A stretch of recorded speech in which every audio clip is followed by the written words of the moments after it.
Hello. So I tested positive for COVID this morning. I've had symptoms. By the way, today's Monday. I've had symptoms since Saturday. And for all those who would say, do you think it's just a flu now, or do you think it's a hoax or whatever? I never did. Um, at the same time, I've kept an open mind to the possibility that it could be man-made, and I also would rather die than live in tyranny. Um, you can argue that the measures taken were necessary to protect people, but you can't argue that they weren't an infringement on liberties, because they were. And if we say to ourselves that our soldiers that fought in the Second World War died for the freedom of people under Nazi tyranny, then what we're in effect saying is that, by the way, I feel like total crap right now, but what you're in effect saying is, you're saying that liberty is more important than life, and I agree with that. There are some things more important than life, and liberty is one of them. And so for those that want to mock me, that's pretty shallow, but whatever. It doesn't change my tenets, my ideals, my principles. I want to live in a free and democratic society. I mean, nobody, to my knowledge, nobody that's ever instituted tyranny lacked a reason for it, right?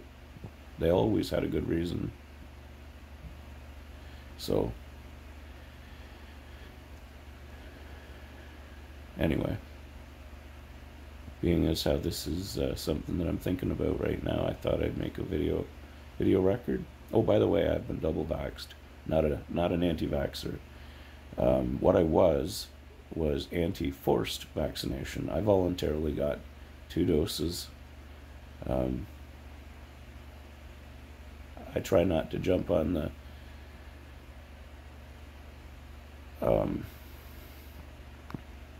conspiracy theory bandwagon, but anyway.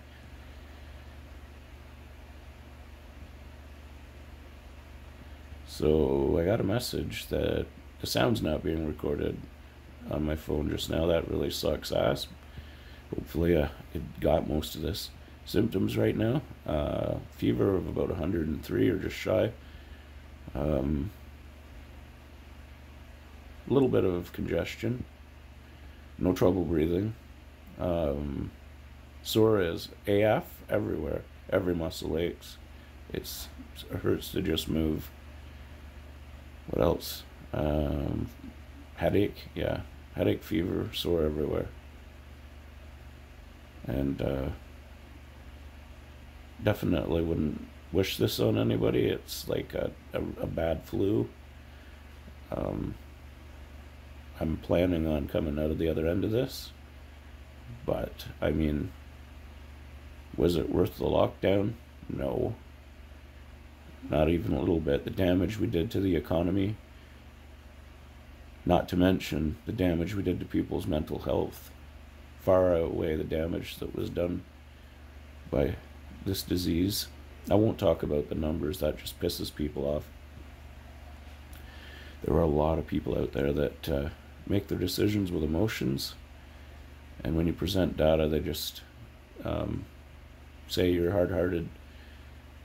But I mean, the way I look at it, if you're causing people to become mentally unwell and to lose their livelihood in their homes and whatnot, their businesses, and I mean, most people didn't, but a lot did, and that goes the same for people that passed away from COVID. A lot did, but most didn't. You're trying to justify doing less harm, right? You want to do less harm. Did we do less harm? Time will tell. What would have happened if we had just let this run its course and used herd immunity? I mean, you can't even say that on social media prior to Elon Musk. because you would have got booted. You got booted even just for questioning whether or not this could have escaped from the Wuhan lab. I think the first time anybody ever mentioned it and got away with it was Jon Stewart on the Stephen Colbert show, when Stewart said there was an outbreak of chocolatey goodness in Hershey, Pennsylvania. Where did it come from? Well, anyway, there was a point in 2020 where that comment would have gotten you booted. I mean, they were hardcore censoring people. In February of 2021, I got run off Facebook. So I'm pretty happy that Musk is taking over Twitter. Maybe there will be free speech. There has to be some balance. The pendulum swung too hard to the left for too long. Anyway, not to be morbid or anything, and I think I'm doing okay and coming out of this, but the symptoms are worse now than they were on Saturday. And so just want to say that I love everybody. My wife obviously, Cindy, my daughter Chandra, my parents, my brothers, my nieces, nephew, nephews now, and hopefully I'll be annoying you guys for years to come on YouTube. Oh, and if you're the praying type, I definitely welcome prayer. So, peace be with you.